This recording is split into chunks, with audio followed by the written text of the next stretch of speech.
Have you ever stopped? Truly stopped, not for a breath, not for a weekend, but stopped this incessant movement, this desperate running, and asked, what is all this for? This struggle, this constant effort to become something, to arrive somewhere, the promotions, the degrees, the followers, the bigger house. We run, and we call this living. But is it, or is it merely a state of perpetual escape from what we truly are? Lost, frightened, and profoundly alone. This escape has a sound. It is the noise inside you, the endless chatter of the mind, the wanting, the fearing, the remembering, the anticipating. An engine that never switches off. You are tired, you are exhausted by your own life, by your own mind. You seek relief, but it is always there, isn't it? This deep, aching emptiness. Let us look at this together, not to find an answer, but to understand the question itself.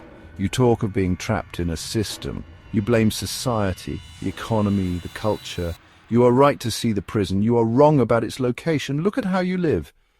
You buy, you consume, you gorge on things, the new phone when the old one works, the dozen pairs of shoes, the clothes you wear once. You fill your houses with furniture, gadgets, clutter. You hoard, you display. And in the moment of acquisition, you feel a flicker of life, a shadow of happiness. Why? Because you are hollow, and you use things to fill your own emptiness. You are not a human being living on Earth. You are a vacuum trying to suck the world into itself. You are so proud of your possessions, but this pride is the measure of your own poverty. You have mistaken the menu for the meal, and for this emptiness, for this desperate need to feel full, you are devouring the earth. You strip the forests, poison the oceans, choke the air, not out of malice, but out of complete, utter self-ignorance. You are a sleepwalker setting fire to your own home. You have become a cancer upon this planet because you cannot face the disease within yourself.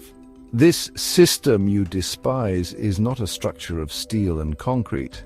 It is a monument to your own inner void. You built it. Where does this void come from? This perpetual conflict? It begins with a single thought, the most violent thought there is. I am. The moment that thought arises, division is born, the me and the not me. In that instant, the universe is broken in two. This is the original violence. From this single seed, the entire forest of human conflict has grown. Me and my family against other families. Me and my tribe against other tribes.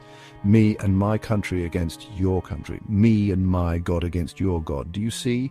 Your patriotism, your religious devotion, your political identity, they are not virtues.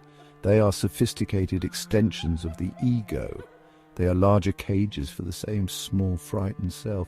You wave a flag and feel pride, but you are merely celebrating your own separation, your own capacity for hatred.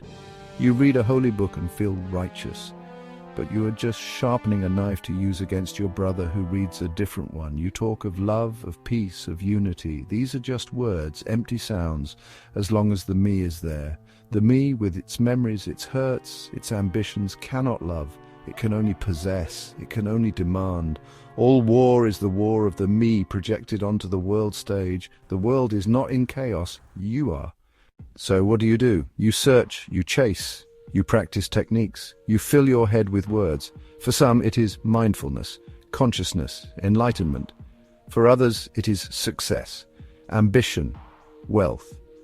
You repeat affirmations for money with the same desperate hope as one chants a mantra for salvation. It is all the same escape, a different drug for the same disease. The world is full of voices telling you what you want to hear. The motivational speaker shouts, "You are strong, you can do anything." The guru whispers, "You are divine." The intellectual places their faith in a future savior, a politician with a new plan, a scientist with a new technology, believing someone else will finally fix this chaotic world. They do not see that their politicians, their scientists, are just as confused, as frightened, as fragmented as they are. A conflicted man cannot build a peaceful world. All of them, every single one, helps you avoid the one essential task, to look at yourself. So look honestly, are you strong or are you frightened? Are you divine or are you a petty consciousness, boiling with envy, anxiety and fleeting pleasures? You are a bundle of conditioned responses, of second-hand opinions. Until you see that, really see it as a fact, like you see a snake in your path. All your beliefs in saviors, external or internal, are a childish fantasy. It is noise to drown out the silence in which you might, for a second, see yourself as you actually are. And here is the absolute, uncompromising truth. Until you know yourself, you are a destroyer. Everything you do will create misery. Your love will be possessive. Your charity will be for your own ego. Your search for God will be another form of greed. Your revolutions will only rearrange the furniture of the prison. Action born from a confused, fragmented mind can only create more confusion and fragmentation. Therefore, the only moral, the only sane, the only intelligent action is to first understand the actor, to understand you. There is no system to follow. To follow is to be dead. The only thing that has vitality is to see. To be aware of your own thinking, your own feeling, your own movement from moment to moment without judgment. Not to fix it, not to change it, just to see it. The world is on fire because the minds of men are on fire with greed, with fear, with belief. The crisis is not climate change or political corruption or social injustice. These are merely symptoms. The crisis is you. Stop looking for a way out. Stop asking for a manual. Turn inward. Look at the chaos you are. In the silent, choiceless observation of that chaos, a new possibility arises, an intelligence that is not of the mind, a love that is not born of division. This is the only revolution. The rest is just sleep. And the only question that matters is, now that you have heard this, will you choose to remain asleep?